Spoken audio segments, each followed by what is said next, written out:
የቀይ ባህርና የምስራቅ አፍሪካ ቀጠናን የመቀራመቱ ገበያ አሁንም ተጧጡፎ ቀጥሏል። በተለይም እንደ ኢትዮጵያን የመሰሉ የቀጠናው አፍሪካ ሀገራት ዋና ትኩረት የሳቡ ሀገራት ሆነዋል። ኢትዮጵያ አሁን ላይ እያሳየች ባለው የተለያዩ የልማት ተግባራትና እያስመዘገበች ባለችው የዲፕሎማሲ ትልቅ ድል ምክንያት የበርካቶችን ቀልብ ስባለች። በሌላ በኩል ቀይ ባህር ቀጠና አዲስ ኃይል ሆና ከቀዝቃዛው ጦርነት ማለትም ከ1990ዎቹ በኋላ ለመጀመሪያ ጊዜ የባህር ኃይሏን ለማስፈርና የባህር ኃይል የጦር ሎጂስቲክስ ማዕከልን ለማቋቋም እየጣረች የምትገኘው ሩሲያ በቀይ ባህር ላይ እከሰታለሁ ስትል ከሰሞኑ ከሱዳን ጋር የጀመረችው ግንኙነት በርካታ የምዕራባውያን ሀገራትን እንዲያስቡበት አድርጓቸዋል። ይህ ጉዳይ በተለይም በቀይ ባህር ቀጠና ላይ ከዚህ ቀደም ያለማንም ከልካይ ብቻቸውን የበላይነቱን ወስደው ለነበሩ ምዕራባውያን ሀገራት ደግሞ ትልቅ ዱብዳ ሆኗል ተብሏል። በዚህም የተነሳ በርካታ የምዕራባውያን ሀገራት በአብዛኛው አሁን ላይ መወያያቸው የዩክሬኑ ጦርነትና የቀይ ባህር ጉዳይ ስለመሆኑም ተሰምቷል። ከዚህም ባለፈ የምስራቅ አፍሪካ ጉዳይም ዋና ትኩረታቸው እንደሆነ እየተደረጉ ያሉ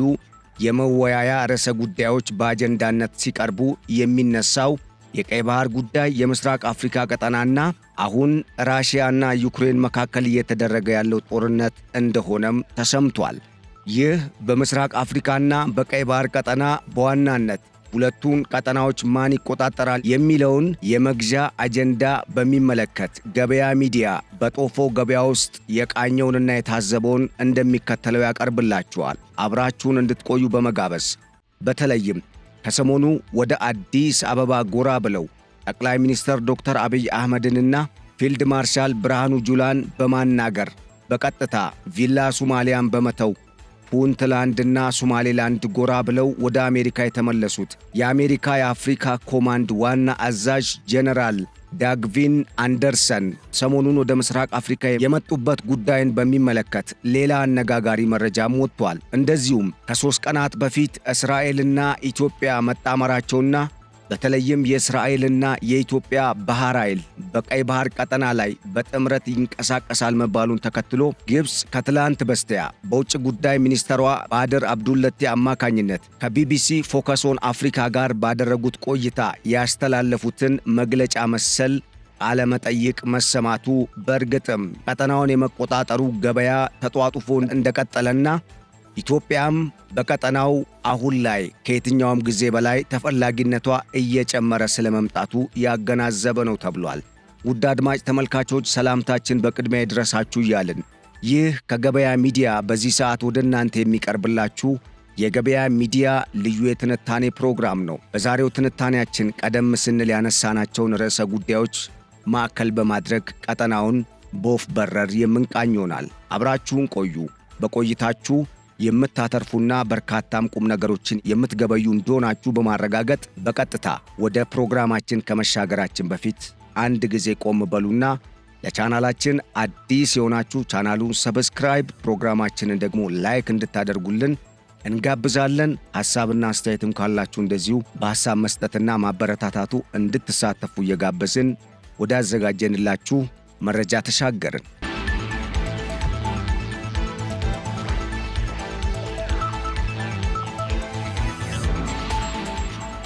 እንደ አውሮፓውያን አቆጣጠር ከ1980 እና 90ዎቹ ማብቂያ ላይ ካበቃው ከቀዝቃዛው ጦርነት በኋላ ለመጀመሪያ ጊዜ ሩሲያ በቀይ ባህር ቀጠና ትልቅ የጦር ሰፈር ለመመስረትና የባህር ኃይሏንም በዛው እንዲከትም ለማድረግ ከሱዳን ጋር ከሰሞኑ ንግግር ጀምራለች። ይህ ሩሲያ የሄደችበት አካሄድ ለምዕራባውያን አገራት ምቾት የሰጠ አይደለም። ይልቁንም እረፍት በመንሳት አሁን ላይ ሩሲያ ከዩክሬን ጋር እያደረገች ካለችው ጦርነት በተጨማሪ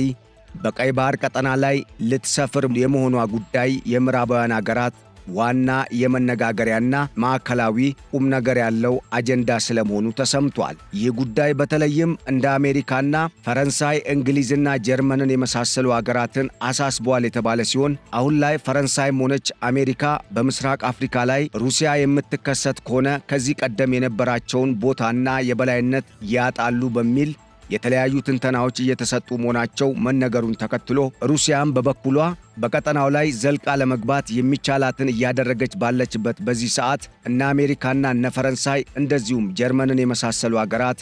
ቀጠናው ሰላሙ እንዲጠበቅ ከግጭት ይልቅ መስማማትን ማስቀደም ይገባል በሚል ይዞታችንን ቀድመን ማጠናከር አለብን ወደሚል አጀንዳ ስለመግባታቸው ተመላክቷል። ከሰሞኑ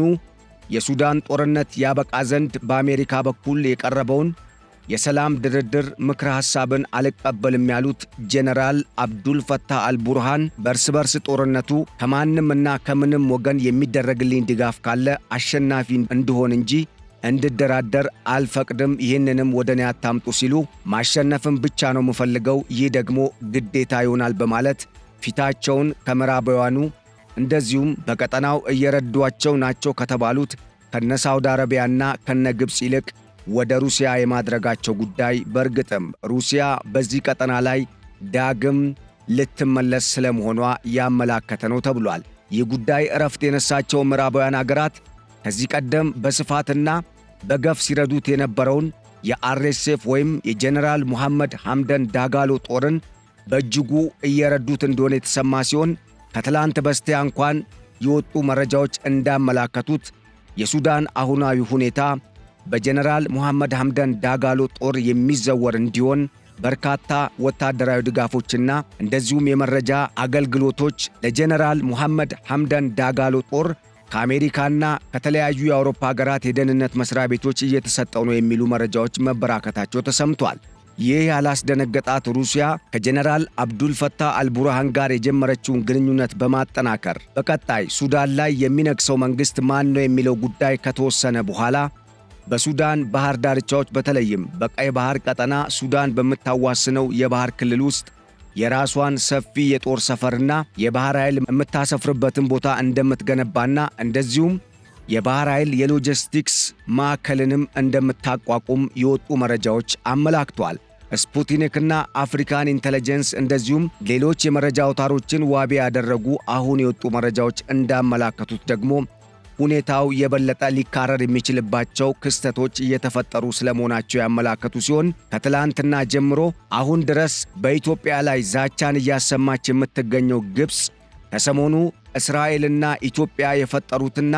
አሁን ላይ ግልጽ ሆኗል የተባለው የሁለቱ አገራት ጥምረት ስላስደነገጣት ነው እየተባለ ሲሆን አሁን የራሽያ ወደ ሱዳን መምጣት በእርግጥም ለግብፅም ምቾት ያልሰጠ ሊሆን እንደሚችል ተመላክቷል።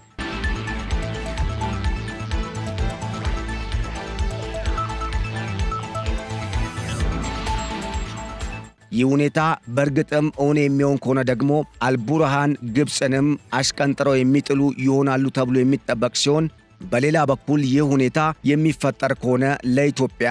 መልካም ይሆናል ተብሏል። ምክንያቱም በግብፅና በኤርትራ እየተደገፉ ኢትዮጵያን ለመውጋት በተለይም በኢትዮጵያ ላይ የተነሱ ኃይሎችን የማሰልጠኛ ቦታ ከመስጠት ጀምሮ ለኤርትራ ጦር የመሳሪያ ድጋፍን ለማድረግ ዝግጅት እያደረጉ ነው የተባሉት አልቡርሃን አሁን ላይ አይደለም ለኤርትራ ለራሳቸውም የጀነራል ሙሐመድ ሐምደን ዳጋሎ ጦርን ጥቃት ለመከላከል የሚያስችል አቅም እያነሳቸው በመሆኑ ፈርጣማዋን በተለይም በከባባድ መሳሪያዎችና ሚሳኤሎች የምትታወቀውን በዓለማችን ቁጥር 1 ኒውክሌር ተሸካሚ አገር የሆነችውን ራሽያን መወዳጀት ሳይበጃቸው እንደማይቀር የወጡ የትንተና መረጃዎች አመላክተዋል። በሌላ በኩል እስራኤልና ኢትዮጵያ የፈጠሩት ጥምረት ከጥምረትነትም ባሻገር ሌላ ትርጉም እንዳለው በማመላከት አሁን ላይ ስጋት ውስጥ ወድቅ ያለው ያለችው ግብፅ ከጅቡቲና ከሶማሊያ የባህር በሮች አካባቢ አልጠፋም በማለት መርከቦቿን ወደ ጅቡቲና ወደ ሶማሊያ የህንድ ውቅያኖስ ባህር ዳርቻዎች አካባቢ ለማስጠጋት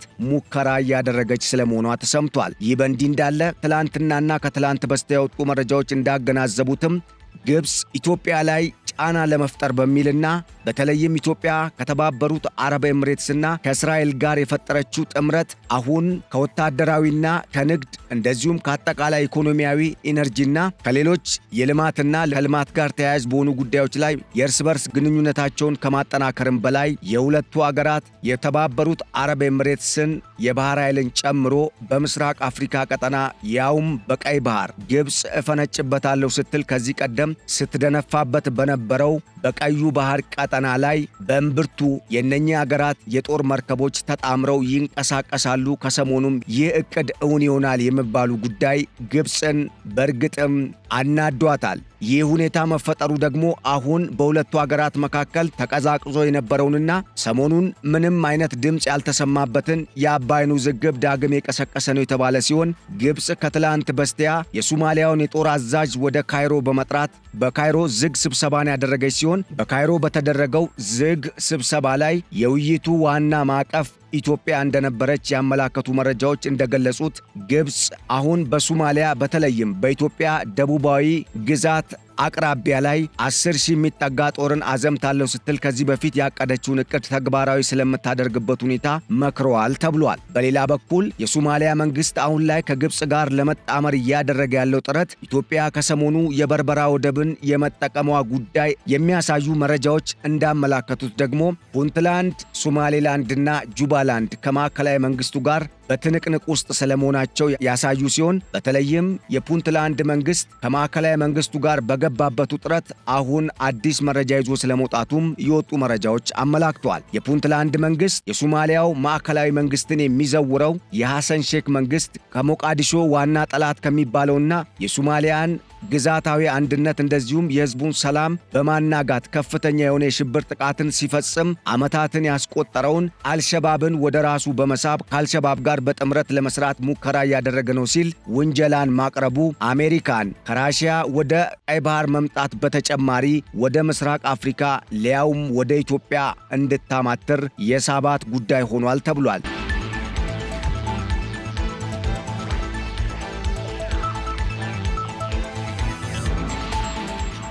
ከሰሞኑ አዲስ አበባን ጎብኝተው የተመለሱት የአሜሪካው የአፍሪኮም ኮማንድ ዋና አዛዥ ጄኔራል ዳግቪን አንደርሰን እንደገለጹት እኔ በምስራቅ አፍሪካ ቀጠና በኢትዮጵያ የተገኘሁት ለሌላ ነገር አይደለም። ይህንን ቀጠና በደንብ አውቀዋለሁ። ከዚህ በፊትም በርካታ ጊዜ ተመላልሻለሁ። እዚህ አካባቢም ጦሬን አሰማርቼ አዝዤ አዋግቼም አውቃለሁ። ይሁንና ግን አሁን ወደዚህ ቀጠና የመጣሁት በጋራ ለሁላችንም ስጋት የሆነ ኃይል እየመጣ ስለሆነ ያንን ኃይል ለመቆጣጠር ሁለቱም ሀገራት ማለትም ኢትዮጵያም ሆነች አሜሪካ መጣመር የግድ ስለሚላቸው ነው በማለት ከዚህም ባለፈ ፑንትላንድና ሶማሌላንድን የመሰሉ የሶማሊያ ራስ ገዝ የሆኑና አሁን ላይ አገር ለመሆን እየተንደረደሩ ያሉና ደግሞም ከሶማሊያ ማዕከላዊ መንግስት በእጅጉ የላቀና የበለጠ የተጠናከረ ወታደራዊ አቅምን ገንብተው የሚገኙት ግዛቶች ከኛ ጋር ይጣመራሉ ሲሉ አዲስ አበባ ካደረጉት ጉብኝት በኋላ ወደ ፑንትላንድ ቦሳሶና ወደ ሶማሌላንዷ ሀርጌሳ ከተማ አቅንተው ቪላ ሶማሊያ ወይም ሞቃዲሾ ጎራ ሳይሉ ወደ አሜሪካ የመመለሳቸው ጉዳይ በእርግጥም ኢትዮጵያ በአንድ በኩል የባህር በሩን እንድታገኝ በሌላ በኩል አሜሪካ ኢትዮጵያን በምትፈልግበት የጸረ ሽብር ዘመቻና ቀጠናውን የማጽዳት ዘመቻ ላይ እንድትጣመር የግድ እንዲላት ያደረገ ስለመሆኑም ተሰምቷል። በዚህም የጄኔራሉ የሰሞኑ ጉብኝት በአዲስ አበባና በፑንትላንድ እንደዚሁም ሶማሌላንድ የተደረጉ የተለያዩ ውይይቶች በአጠቃላይ የሚያገናዝቡት ምንድነው ሲባል ሁለቱ አገራት ማለትም ኢትዮጵያና አሜሪካ በዚህ ቀጠና ላይ በመጣመር የምዕራቡ ዓለምን የበላይነት ለማስጠበቅ የምትፈልገውን አሜሪካን ጥቅም በአንድ በኩል በሌላ በኩል ኢትዮጵያ የምትሻውን የባህር በር ደግሞ እንድታገኝ ለኢትዮጵያ ጥቅም ይሆናል ያሉትን አጀንዳ አንድ ላይ በማጣመር እንቅስቃሴ ለመጀመር እንደሆነም ተመላክቷል። በዚህም አሜሪካ ኢትዮጵያ ወደ ጸረ ሽብር ዘመቻው እንድትገባ ተጭናታለች የሚሉ ተንታኞች እንዳስረዱት ደግሞ አሜሪካ አሁን በምስራቅ አፍሪካም ሆነ በዓለም አቀፉ የንግድ መስመር ማለትም በሰሜናዊ የህንድ ውቅያኖስ ዳርቻና እንደዚሁም በቀይ ባህር ቀጠና ላይ የተጋረጠውን የጸጥታ ስጋትና የአሸባሪዎች እንቅስቃሴን ለመግታት በሚል ኢትዮጵያን ጨምሮ የሶማሊያ ራስ ገዝ ግዛት የሆኑት ሶማሌላንድ፣ ፑንትላንድና ጁባላንድም ኬንያን ጨምረው በዚህ ቀጠና ላይ ለሚደረገው ዓለም አቀፋዊና ቀጠናዊ የጸረ ሽብር ዘመቻ እንዲሳተፉ አስገዳጅ ሁኔታ መምጣቱን ለማገናዘብና በዚህም አሜሪካ ኢትዮጵያ ከዚህ ቀደም የነበራትን ታሪክ እንድትደግም ስለማናገሯም የወጡ መረጃዎች አመላክቷል። በዚህም አሜሪካ ኢትዮጵያ የጸረ ሽብር ዘመቻውን እንድትሳተፍ ከመጫኗን በላይ የኢትዮጵያን ብሔራዊ ጥቅምም ለማስጠበቅ አሜሪካ ከጎኗ እንደምትቆም ዋስትና ሰጥታለችም ተብሏል። ይሁንና ግን ጉዳዩን በሚመለከት ከኢትዮጵያ መንግስት በኩል ይፋዊ መግለጫ ባይሰጥም አሁን ላይ ቀጠናው ትልቅ መገበያያ እንዳይሆን ስጋት ውስጥ የወደቀችው አሜሪካ የምዕራባውያንን የበላይነት ለማስጠበቅና በቀይ ባህርና በህንድ ውቅያኖስ ዳርቻ ብሎም በምስራቅ አፍሪካና በአፍሪካ ያላቸውን ይዞታ ለማጠናከር በሚል ኢትዮጵያን ዋና አጋራቸው አድርገው የመምረጣቸው ጉዳይ በእርግጥም ለኢትዮጵያ አሁን ትልቁ መጫወቻ ካርድ ሆኗል ተብሏል።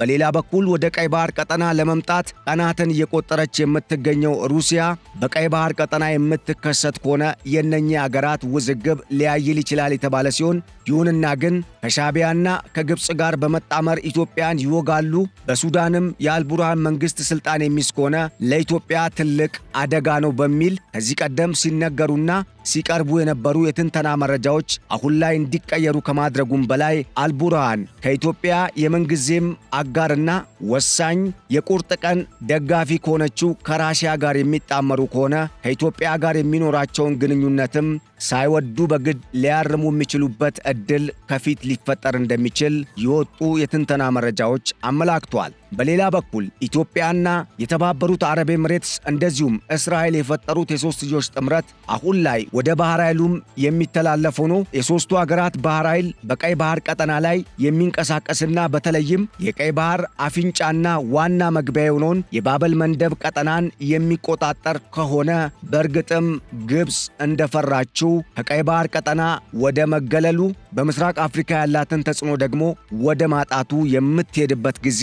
ሩቅ እንደማይሆን የወጡ መረጃዎች አመላክቷል። ያም ሆነ ይህ ግን ግብፅ ከሰሞኑ እስራኤልና ኢትዮጵያ እንደዚሁም የተባበሩት አረብ ኤምሬትስና የተለያዩ ከኢትዮጵያ ጎን የቆሙ ሀገራት የፈጠሩትን ጥምረት በሚመለከት ስጋት ውስጥ የመውደቋ ምክንያት በዋናነት ከዚህ ቀደም በተለያየ አጋጣሚ የተለያዩ የሽብር ተግባራትን በሀገር ውስጥ እንዲፈጠሩና ኢትዮጵያም የባህር በር እንዳታገኝ ጫና በማድረግ በአባይ ወንዝ ላይ ኢትዮጵያን አሳሪ የሆነ ውልን አስፈርማታለሁ በሚል እስካሁን ስታደርግ የነበረው ጥረት እንዳይከሽፍባት በመስጋት ሲሆን፣ በሌላ በኩል ደግሞ እንደ እስራኤል ያሉ የግብፅ ዋና ባላንጣ የሚባሉ ሀገራት የቀይ ባህርን ዋና መግቢያ የሚይዙ ከሆነ ግብፅ በሲዩዝ ካናል ላይ የሚኖራት የበላይነት የሚያበቃበት ወይም ደግሞ ከሲዩዝ ካናል በዓመት እስከ $10 ቢሊዮን ስታገኝና ስታፍስ የነበረችው ግብፅ አሁን ወደ እስራኤል የሚዞርበት አጋጣሚ ሊፈጠር የመቻሉ ጉዳይ እረፍት ስለነሳት እንደሆነ የሚያነሱ ምሁራን በበኩላቸው እንዳመላከቱት እስራኤል የቀይ ባህር መግቢያና የሰሜናዊ የህንድ ውቅያኖስን ቀጠና ከምትጣመራቸው ሀገራት ጋር በመሆን በህብረት በመቆጣጠር የአዲሱን ዓለም አቀፍ የንግድ መስመር ከሲዩዝ ካናል በእስራኤል በኩል ወደ ሜዲትራኒያን ባህር በሚቀላቀለው የቤንጎሪዮን ካናል ለመቀየር ያቀደችውን እቅድ ለማሳካት ትልቅ ዕድል እንደሚፈጥርላትም የወጡ መረጃዎች አመላክተዋል። ይህ ደግሞ ግብፅን በቀጠናው ያላትን የበላይነት እንድታጣ ከማድረጉም በላይ ከፍተኛ የሆነ ኢኮኖሚያዊ ጫናና ውድቀት ስለሚያደርስባት የፈሪዱላ እንዲሉ አሁንም ቢሆን እስራኤልን ከመታገልና እስራኤል ጎን ያለችውን አሜሪካን ከመሟገት ይልቅ መልሳ መላልሳ ኢትዮጵያን በተለያየ አቅጣጫ በማጨናነቅ ከኢትዮጵያ ጋር አሳሪ ውል እንድትፈርም ድርድር ለማድረግ ዛቻ አዘል ቃለ ምልልስ ያደረጉት የግብፁ የውጭ ጉዳይ ሚኒስተር አሁንም ድረስ ግብፅና ኢትዮጵያ መካከል ያለው ጉዳይ ከቀጠናዊነት አልፎ ዓለም አቀፋዊ ይዘት እንዲኖረው የማድረጋቸው ጉዳይ በኋላ ላይ ስትራቴጂካዊ